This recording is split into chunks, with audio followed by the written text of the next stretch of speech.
என்கிட்ட கேட்டாரு. "என்னப்பா எப்படி போட்ட காசு வந்துச்சா?" அப்படின்னு கேட்டாரு. "இல்ல சார் பிரேக் ஈவன்." "அது எப்படிப்பா? அதான் படத்த ஓட விடலையே."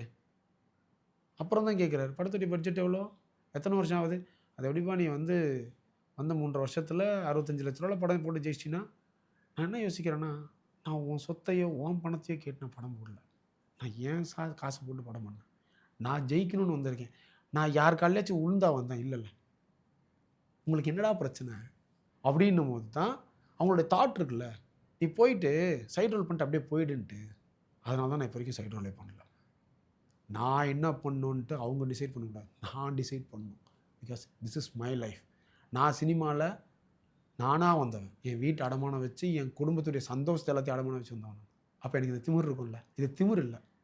சுய கௌரவம், சுயமரியாதை. இப்ப கூட ரீசென்ட்டா நெறைய பேர் வந்து பேசும்போது என்ன சொல்றாங்கன்னா, நீ சைடு ரோல் பண்ணலாம்ல கார்த்திக் சைடு எனக்கு குத்துது. நான் யாருக்கு என்னடா பண்ணேன்? நான் சொந்தமா உழைக்கிறேன், நேர்மையா இருக்கேன். உங்களுக்கு என்னடா பிரச்சனை? தப்பு பண்ற, அயோக்கியத்தனம் பண்ற, திருட்டுத்தனம் பண்றவனுங்களே தைரியமா இங்க சுத்தும்போது, நான் நேர்மையா இருக்கேன். நான் எதுக்குடா உங்களுக்கு பயப்படணும்னு தோணும்ல.